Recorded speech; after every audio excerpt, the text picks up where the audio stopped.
தருகிட தந்தனத்தோம் வணக்கம் வணக்கம். தாளம் போட்டு சொல்ல வந்த எங்களோட வணக்கம். நாட்டுக்கதை வீட்டுக்கதை சொல்ல போறோம் வணக்கம். தருகிட தாத்தா தருகிட தாத்தா தருகிட தந்தனத்தோம் வணக்கம் வணக்கம். தாளம் போட்டு சொல்ல வந்த எங்களோட வணக்கம் வணக்கம் வணக்கம் வணக்கம். ஹாய் பிங்கி. ஹாய்டா, எப்படி இருக்க? நல்லா இருக்கியா? எப்போ ஊர்ல இருந்து வந்த? நான் இப்பதான் வந்தேன். நான் எங்க நல்லா இருக்கேன். ஏன், என்னாச்சு உனக்கு? அது ஏன் கேக்குற?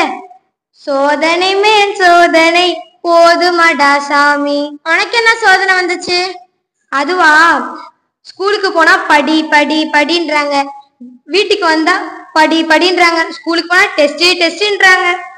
நான் என்னதான் பண்றது? நான் ரொம்ப சின்ன பையன் இல்ல, இதுல எங்க அம்மா வேற நீ படிச்சாதான் பெரிய ஆளாவன்னு சொல்றாங்க. நான் எவ்வளவு பெருசா இருக்கேன், இதுக்கு எங்க அம்மா திட்டிக்கிட்டே இருக்காங்க.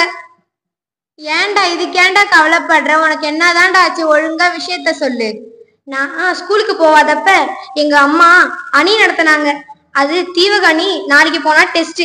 அது எனக்கு ஒண்ணுமே தெரியல. நீ தான் தெரிஞ்சா சொல்லி தரணும். அது ரொம்ப சிம்பிள், அதுக்கேண்டா கவலைப்படுற? சரி சரி, எனக்கு சொல்லி தரியா? சொல்லித்தரேன். ஃபர்ஸ்ட் தீவகணினா என்னன்னு தெரிஞ்சுக்கிறதுக்கு முன்னாடி தீவகனா என்னன்னு தெரிஞ்சுக்கோ. தீவகமா அப்படின்னா என்ன? ஆமா, தீவகனா விளக்கு என்று பொருள். விளக்கா? சொல்றேன். ஒரு அறையில ஒரு இடத்துல வைக்கிற விளக்கு அந்த அறையில இருக்க எல்லா இடத்துக்கும் எப்படி வெளிச்சத்தை தருதோ அது மாதிரி செய்யுள்ள ஒரு இடத்துல இருக்க சொல் பல இடங்கள்ல உள்ள சொற்களோடு சென்று பொருந்தி பொருளை விளக்குறது தான் தீவகணி.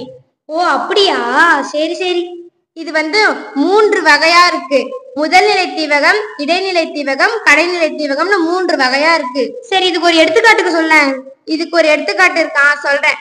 சேந்தன வேந்தன திருநெடுங்கன் தெவ்வேந்தர் ஏந்து தடங்கோல் இழிக்குருதி பாய்ந்து திசை அனைத்தும் வீர சிலை பொழிந்த அம்பும் மிசை அனைத்தும் புல்குலமும் வீழ்ந்து. இதுக்கு ஒரு பொருள் இருக்கு, சொல்றேன். அரசனோட கண்கள் கோபத்தால செவந்துச்சு. அவன் செவந்த அளவிலே பகை மன்னர்களோட பெரிய தோள்களும் செவந்துச்சு. குருதி பாய்ந்த திசைகள் அனைத்தும் செவந்துச்சு.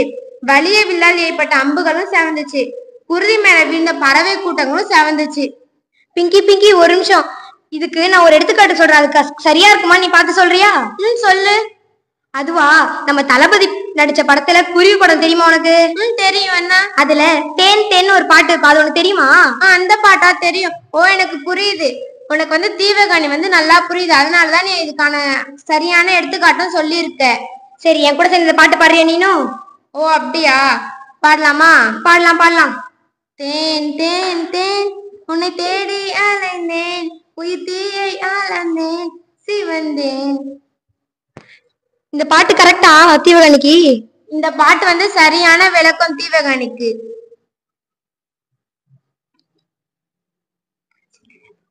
எனக்கு நல்லாவே புரிஞ்சிச்சு. உனக்கு புரியுதா? புரியுது புரியுது. ஸ்கூல்ல போய் கரெக்டா எழுதிருவியா டெஸ்ட? கரெக்டா எழுதிடுவேன்.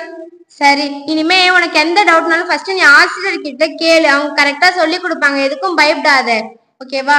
சரி சரி, இனிமே நான் கேட்டு எனக்கு எந்த சந்தேகம் இருந்தாலும் நான் எங்க தமிழம்மா கிட்ட கேட்டு புரிஞ்சுக்குவேன். ஓகே, இதுதான் நல்லது. அனைவருக்கும் நன்றி.